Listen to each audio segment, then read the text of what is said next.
আসসালামু আলাইকুম সবাইকে। আশা করি ভাইয়ারা সবাই ভালো আছো। আচ্ছা, আজকে আমাদের হচ্ছে এসএসসি 25 ব্যাচ, যারা হচ্ছে সামনে 10 তারিখ থেকে আমরা এক্সাম দেব, তাদের জন্য আমাদের এই হচ্ছে রসায়ন সাজেশন। আচ্ছা দেখো, এই রসায়নের মধ্যে যদি আমরা 5টা চ্যাপ্টার পড়ি, পাঁচটা পাঁচটা চ্যাপ্টার মধ্যেই কিন্তু 5টা সৃজনশীল কমন পাবো ইনশাআল্লাহ, জাস্ট 5টা। এখন দেখো প্রথমে কি রয়েছে, এটা কিন্তু রসায়ন সাজেশন। হ্যাঁ, রসায়ন রসায়ন রসায়ন সাজেশন। দেখো প্রথমে রয়েছে অধ্যায় 3 পদার্থের গঠন। ভাই আর এখান থেকে একটা সৃজনশীল পাবই, মাস্ট। তৃতীয় অধ্যায় থেকে 10 মার্ক ডান, এখান থেকে একটা সৃজনশীল পাবই। এই তৃতীয় অধ্যায়টা একটু ভালো করে দেখবো, বুঝতে পারছো? এখানে তেমন কোনো জিনিস নেই। রাদারফোর্ড মডেল, বোর মডেল, তারপর হচ্ছে রাদারফোর্ড মডেলের সাফল্য সীমাবদ্ধ, তারপর হচ্ছে বোর মডেলের সাফল্য সীমাবদ্ধতা, এগুলো রয়েছে। আর হচ্ছে ব্যতিক্রম ইলেকট্রন বিন্যাস, তারপর হচ্ছে আমাদের অণুর সংখ্যাগুলো রয়েছে, অর্থাৎ হচ্ছে এই, তারপর আমাদের আইসোটোপ রয়েছে, আইসোটোপের ভর এবং শতকরা পরিমাণ। জাস্ট এগুলোই। এই তৃতীয় অধ্যায় খুবই গুরুত্বপূর্ণ, এইখান থেকে কিন্তু আমাদের 10 মার্ক আসবেই ভাইয়া, 10। এরপর যদি আমরা চতুর্থ অধ্যায় যাই, দেখো পর্যায় সারণী, এই পর্যায় সারণী থেকে 10 মার্ক আসবেই। রসায়নের মূল ভিত্তি তো পর্যায় সারণী, অর্থাৎ ইলেকট্রন বিন্যাস, তাই না? তো এই পর্যায় সারণী থেকে 10 মার্ক আসবেই। তো এই পর্যায় সারণীর এখান থেকে মূলত আমাদের হচ্ছে পর্যায় বের করতে বলে। দেখো মূলত বলে পর্যায় বের করো, পর্যায় সংখ্যা, তারপর হচ্ছে গ্রুপ সংখ্যা, মানে কত নম্বর গ্রুপে অবস্থিত, এগুলো খুবই গুরুত্বপূর্ণ। তো এখান থেকে 10 মার্ক থাকবেই, তাহলে 20 মার্ক হইল।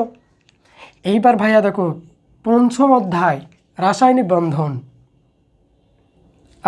কি একটা বিক্রিয়া!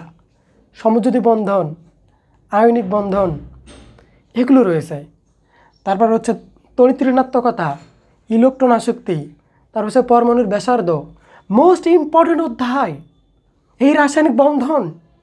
এইবার তোমাদের যারা 25 ব্যাচে এক্সাম দিচ্ছ, 25 ব্যাচে এই রাসায়নিক বন্ধন থেকেও 10 মার্ক পাবা, মাস্ট আসবেই 10। তাহলে 3টা অধ্যায় পড়লে দেখো 3 10 30 মার্ক। এরপরে রয়েছে ষষ্ঠ অধ্যায় মৌলের ধারণা রাসায়নিক গণনা। এখানে শতকরা সংযুতি, লিমিটিং বিক্রিয়ক, স্থূল সংকেত, আণবিক সংকেত, এগুলো রয়েছে। ভাই এটা মোস্ট ইম্পর্টেন্ট টপিক, ইম্পর্টেন্ট অধ্যায়। এই অধ্যায় থেকে তো প্রশ্ন আসবেই, এইটাও গ্যারান্টি। তাহলে এইখান থেকেও 10 মার্ক, এইখান থেকেও 10 মার্ক, তাহলে 40 মার্ক। আরেকটা দেখো অধ্যায় 7 রাসায়নিক বিক্রিয়া। আচ্ছা ভাইয়া, আমাদের রসায়নের আরেকটা গুরুত্বপূর্ণ জিনিস হচ্ছে বিক্রিয়া। বিক্রিয়া ছাড়া কি কখনো পরীক্ষায় প্রশ্ন আসবে? কখনো না। তাহলে দেখো এই রাসায়নিক বিক্রিয়া থেকেও পরীক্ষায় পাবাই, বুঝতে পারছো? এই সপ্তম অধ্যায় থেকেও আমাদের পরীক্ষাতে আসবেই। এটাও মোস্ট ইম্পর্টেন্ট টপিক 10। তো এই 5টা অধ্যায় যদি আমরা পড়ি, দেখো এই 5টা অধ্যায় যদি আমরা পড়ি, তাহলে 5 10 50 মার্ক হয়ে যাবে। এখন এগুলো কি করবা, যারা একটু খারাপ স্টুডেন্ট রয়েছে, মানে খারাপ বলতে সেই রকম বেসিক আগে থেকে ক্লিয়ার নেই, তারা এগুলো ভালো মতো করতে পারবো। এগুলো যদি করি আশা করি তারা 50 মার্ক পাবে সিকিউতে। সিকিউয়ে 50% মার্ক তুলতে পারবে, মানে 50 মার্ক, বুঝতে পারছো? এনাফ পাবে। আর যারা আরেকটু ভালো, তারা 11 অধ্যায় আগে থেকেও পড়ে রাখছে। দেখো ভাইয়া 11 অধ্যায় তো একটা মোস্ট ইম্পর্টেন্ট টপিক, তাই না? খনিজ সম্পদ আর জীবাশ্ম। এইখানে তোমার কি রয়েছে, মূলত জৈব যৌগের যে টপিকগুলো 11 অধ্যায়। তোমার প্রথমে অ্যালকেন, অ্যালকেনের বিক্রিয়া রয়েছে, অ্যালকেন, অ্যালকিন, অ্যালকাইন, অ্যালডেহাইড, তারপর হচ্ছে কার্বক্সিলিক অ্যাসিড, এগুলো রয়েছে। এবং লাস্টে রয়েছে হচ্ছে তোমার এই পলিমারকরণ বিক্রিয়া। এই অধ্যায় থেকে ভাইয়া, এই অধ্যায় থেকে সৃজনশীল মূলত 2টা আসে, যদি ভাগ্য ভালো থাকে 2টা আসবে, আর যদি না হয় মানে 2টা আসবে, একটা একটা করে 2টা। আর যদি সেই রকম না হয় একটা মাস্ট আসবেই।